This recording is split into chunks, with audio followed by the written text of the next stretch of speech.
I'll tell you this. I've got the balls to ask this question. I'm not sure that everybody does, but by God, I do after all of this time. And sometimes I'm sorry that I do. We'll find out whether today is one of those days when I tilt my head slightly, look into the camera quizzically, and ask simply, what the f***, Ron?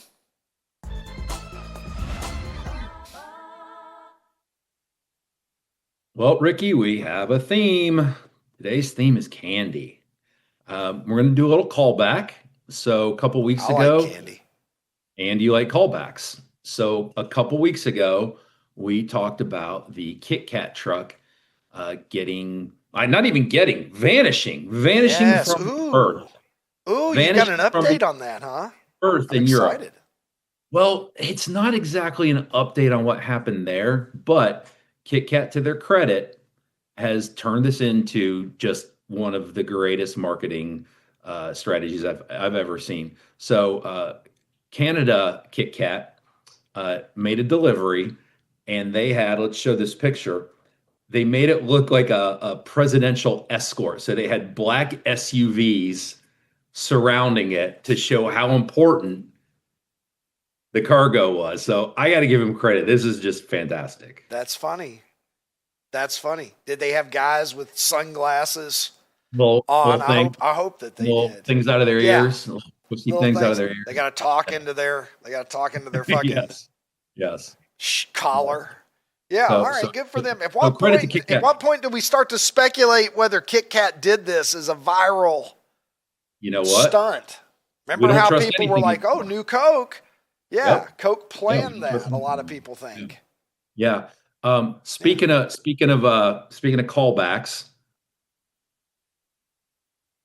Look at that, Ricky. Oop, my Zoom's not doing it very well. What? Wait a minute. Oh my. Well, we know. See, we can't hear it though because of microphone. It's the same thing as when you were making those sounds. It's not picking up the crinkles, Ron. You're picking that up? Anyway, not nerds. Well, anyways, it's making a lot of noise, and there's no way to sleep through it when somebody at 1 o'clock in the morning is sticking their grubby little hands into the bag trying to get nerds out in the same room that you're trying to sleep. But anyway, you know how it is. The quieter you try to be, everybody knows the quieter you try to be. It's like in a movie theater. The more noise you make. Yeah, like in a movie theater. It's like if you tiptoe around, every creak will occur, every tiptoe you take. Yep. And every time I was trying to gently go in the bag and get it made it out, worse. It made it worse. It made it worse. And finally, Ron says, "Will you get out of that fucking bag?" And as I've said many times before, I thought that it was the very, very kind and easygoing Ryan Walker, who I had just met in person for the first time earlier that day. And I was like, oh my God. Ryan just snapped at me. And found out, much to my relief, the next day that it was just Ron. I already knew Ron was an asshole. So I was like, oh, okay, thank God. Everything's good. This is exciting news that I have for you, okay? So they just chose, and it came down between Chicago, Orlando, and New York.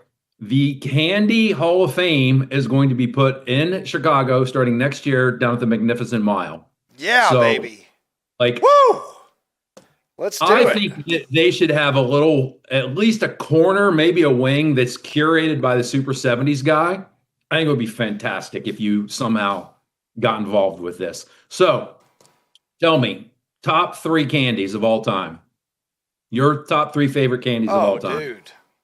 Dude, that's hard. That's really hard. If I'm looking back across my entire life, is this included? Well, it's going to be a Hall of Fame, so it'll be there. It'll be there. Payday Bar. This is for me personally. I'm not saying these are the 3 greatest of all time. Yep. Just for me, Payday Bars. That's my favorite candy bar. So I am in on Payday Bars. Man, going through my entire life, I have downed my fair share of sweet tarts. Okay. So when I want something, a little sour, sweet tarts have been good. And then for a third,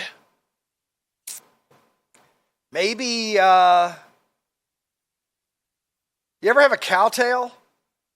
Yeah, I have. I remember those. So my favorite cowtails are good. My favorite That's is Reese's three good Fast ones Break. at least. Yeah, Reese's Fast Break, $100,000. What is it now? 100 grand. 100 grand bar. Yeah, And maybe the most underrated candy bar. I and think that's a good whatchamacallit. pull, Ron. And whatchamacallit. Yes. Whatchamacallit. I always used to like the Choco Light bar, I believe it was called back in the day. It was like puffy, had holes in it. It was real light. It almost just kind of melted in your mouth.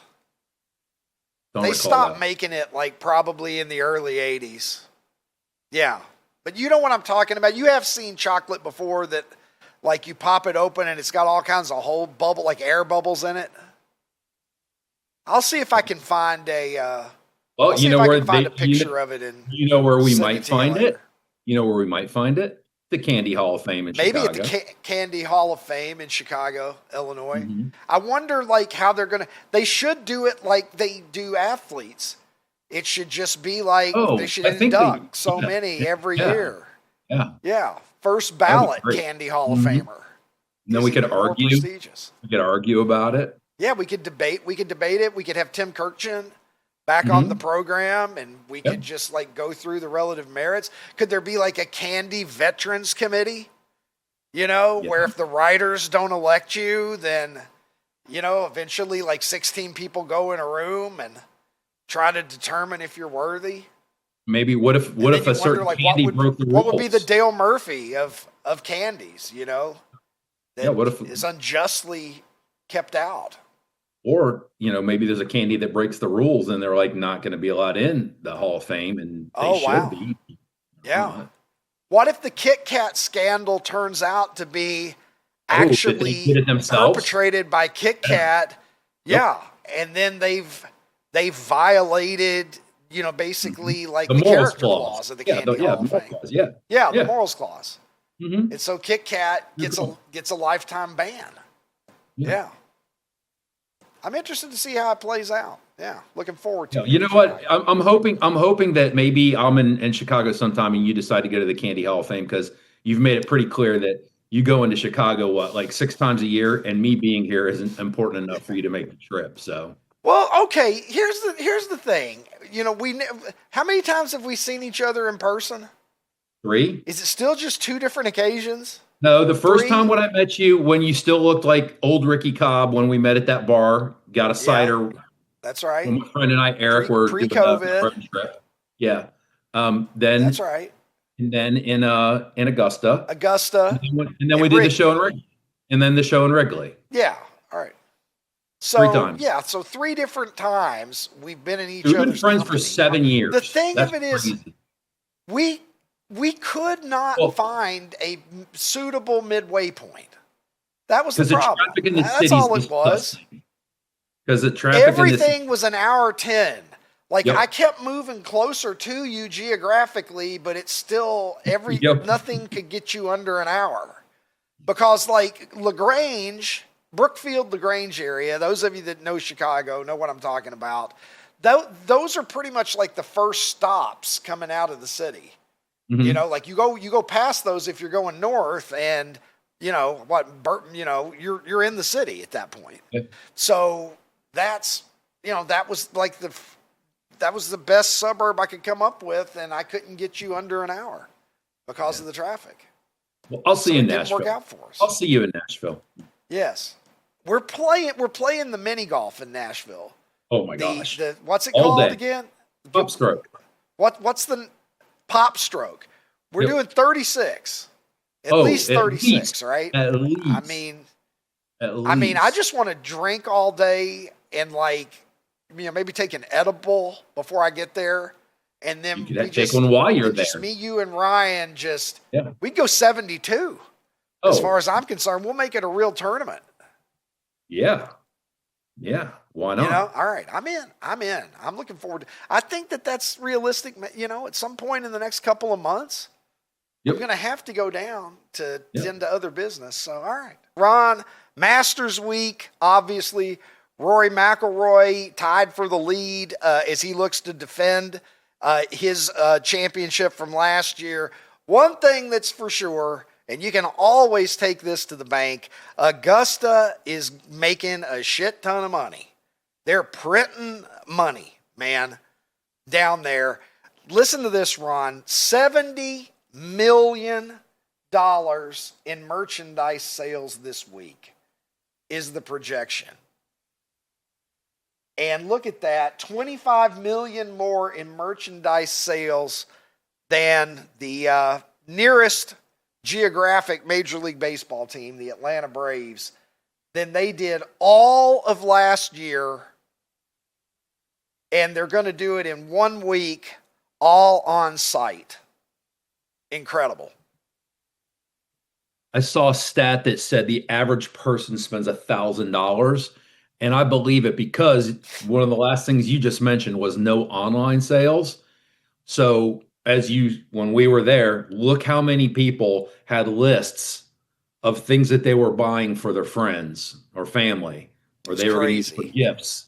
It's crazy. It's absolutely crazy. So for anybody that's not been there before, they actually have set up close to the merch sales. You can actually go and have it packaged and shipped out from there, so you don't even have to bother with it. I mean, they have this down to a money-making science. I did maybe one of the most difficult things to do, apparently. Me too. I didn't buy Augusta a couple of years ago. Didn't buy anything. Nope. Neither one of us. Shout out to CJ for the swag bag. Exactly right. However, that made it a little bit easier.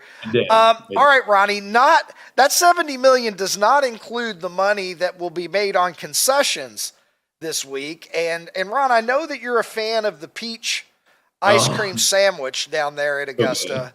But Ron, here's one thing that is for sure: if you want to play quarterback at Oregon, you better make a quick ice cream decision, because Koa Kai, the quarterback's coach of the Ducks, had an interesting, I don't know, Ron. This is one I'll be very interested to get your take on this. The relationship between your decisiveness in picking ice cream and handling a clutch situation. Let's listen to Koa Kai, quarterback's coach, Oregon Ducks. Like, I ask him a question like this all the time. Hey, do you like chocolate ice cream or vanilla ice cream? Okay, the minute a kid pauses, I don't really want that kid. Right, because you need to have some type of conviction, right, wrong, or indifferent. Okay, so whether you like chocolate or you like vanilla, I don't really care. But if you sit there and say, coach, I don't know. Is it melted? Is it not? What's the brand? So on and so forth. Like, what is this kid going to do on third down in front of 110,000? He's probably going to think about it more than he should. He's not going to have conviction, right? So it's, like I just said, long-winded, I understand, but it's the mental aspect is really what we're after. All right, Ron. If you hesitate on vanilla or chocolate, you've already lost Koa Kai, because he doesn't want you back there scrambling around taking a sack on 3rd and 10 when the Ducks need to move the chains. Is this wise? Is this the stupidest thing anybody's ever said? How do you take it? I want to know how he feels about if a kid is like, I like pistachio, motherfucker. Like, what would his response to that be? Probably get a boner. That kid really knows what he wants.